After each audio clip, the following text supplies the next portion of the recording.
Ken, it's a pleasure to meet you, and I must say it was a pleasure to read your book.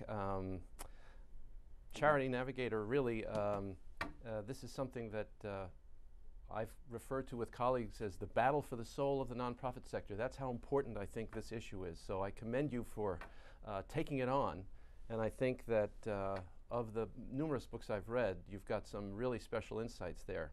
In fact, that's my first question for you. Over the past year, I want to just give you a list of some of the books that have come out. Giving 2.0, Do More Than Give, The Art of Giving, Give Smart. First, I want to commend you for not having give in the title of your book, but how would you differentiate this book from some of these others that I've just mentioned, as much as you may know about them? Well, first of all, thank you for having me on the show, and thank you for saying this is your kind words about the book, and I think I'll steal the phrase battle for the soul of the charitable sector from you. I think it's quite a good one.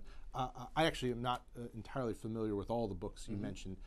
I think the fact that a lot of books have been written about the charitable sector actually reflects the importance of the charitable sector, whether people realize it or not. I mean, it's just an enormously significant sector, 1.1 million charities, 1.5 trillion in revenues, and it meets us sort of at the public square and all the things we're concerned about: education for our young, health for our old, and for our young, scientific research, everything that really goes into making what a great country. So I think it's critically important. So it doesn't surprise me that a lot of people have focused their time and energy on the charitable sector. Where I think my book differs from those that have come before is really trying to understand how charities need to be more effective, and the market pressures and and what needs to change in order for us to have the charitable sector that we all want. Great. Yeah, I definitely think that your ability to articulate the problem and to state the problem that we face, the enormity of it, and the serious nature of it is exceptional, and it does differentiate from some of these other books. You know, you start early off in the book discussing the American Red Cross, and I think doing a good job of dissecting some of the serious problems that they face. You make the following statement.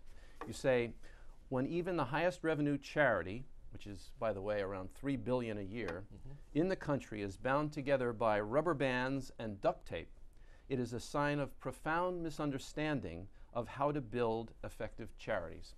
So the question that I have for you as I read that is, if the American Red Cross is not managing its performance well to assure that it's efficient and effective and getting good results, who's going to be able to achieve that and bring it to scale? What are your thoughts on that? So I think the problem with the Red Cross, there's actually a lot in that question, Ken, and yes. I could go on for all day. So let me try to get first at the American Red Cross challenge, which is how the challenge is not, I think, in sort of the management of the Red Cross, although that's probably a piece of it. It's in how people perceive and fund the Red Cross. I think of the Red Cross essentially as a supply line company, whose job is sort of at moments of enormous pressure and crises to get life-saving, critical, and often lots of supplies from one place to the other and get in the hands of people who are physically dispersed in desperate need. Right. And to marshal up lots and lots of people who are not actually professional, not working full-time at it. It's an enormous challenge. Think about the other institutions that have similar challenges. I mean, who are really the best in breed in sort of supply line companies. FedEx, Walmart, the U.S. military. Yes. They put billions of dollars into their infrastructure. The Red Cross puts, if they're lucky, single-digit millions into it, because the funding for them comes at a moment of crisis when the deluge of money, $500 million will come in around Katrina, but all really to help those identifiable victims, not the next victims. And in order for the Red Cross to be successful, we're going to have to understand that their challenges around the next victims and building the organization correctly. But don't you also think that in addition to those structural challenges, there is also a question of leadership? Because if you are a $3 billion operation, and if you are passionately committed to being as effective and results-oriented as possible, then whatever ways that you can marshal resources would be your first priority. So isn't it also some responsibility for the organization too? Well, absolutely. So one of the stories I tell, if you remember in the book, the story I tell about the American Red Cross starts with the story of Bernadine Healy, who back in around 2001 was the CEO of the American Red Cross. And she ran into exactly the challenge we're just talking about. During 9/11, she ran into the problem that the American Red Cross could not respond in a timely fashion to the challenges of 9/11. I mean, the Pentagon bombing was within miles of their 24-hour headquarters, 24-hour crisis center, but they still couldn't get resources to the Pentagon in time. So she said, we need to rebuild the infrastructure of the American Red Cross. And she actually had an opportunity because money poured in. Yeah. $500 million came into the Liberty Fund to help the victims of 9/11. And truly, as awful as 9/11 was, for what the Red Cross does in terms of sort of immediate assistance to victims, there was a lot of money left over. And she said, I can't help the victims of 9/11 anymore, but I can help the next victim.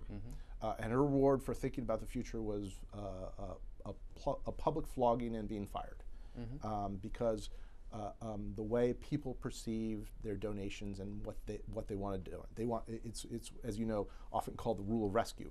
I see some victims there I want to help, but it's hard for me to imagine the next victim. And for her desire, it's an organizational desire to do that, she lost her job. And of course, that's a lesson to the future leadership of the American Cross. The wrong lesson, but you know, one for people who want to keep their jobs. Well, you know, I think we see a lot at Charity Navigator, charities that will do solicitations on their website that say one thing, and then when you follow the money, you see something very different. And I think one of the things that donors often get upset about is that they're being told X is going to occur, but you have to read the fine print to realize that Y is going to occur. So I mean, I still maintain that I agree with you about the structural challenges that we face, but I do think that the organization needs to have outspoken perspective on how it is a battle for the soul. It is critically important for survival of people to build the right systems. But I hear what you're saying.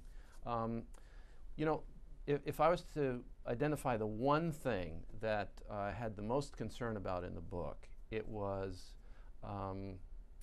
wondering, and from our own experience, wondering if you had a chance to fact check some of the things that, say, GiveWell had indicated to you. A case in point, you were talking about organizations with outside reputations, and GiveWell had asked them for information. They claimed to be effective and data-driven, but they were stonewalled by these organizations. One of them was Harlem Children's Zone, was one of the ones that you mentioned. And actually, I recently met with the Harlem Children's Zone and have asked them for information. I haven't encountered that kind of stonewalling, and I'm wondering, did you reach out to Harlem Children's Zone or some of these other organizations to fact check that what GiveWell was telling you, what their side of the story might have been? Oh, so I talked to a lot of people during the course of the book. Let me give you sort of the context of the stories, and I think one of the other ways that my book is different is it's actually a story-driven narrative. It's often it tells larger truths through the eyes, the experiences of individual players in the charitable field. And one of the stories I told was what I call the creation story of GiveWell, which is an organization I admire here in New York City.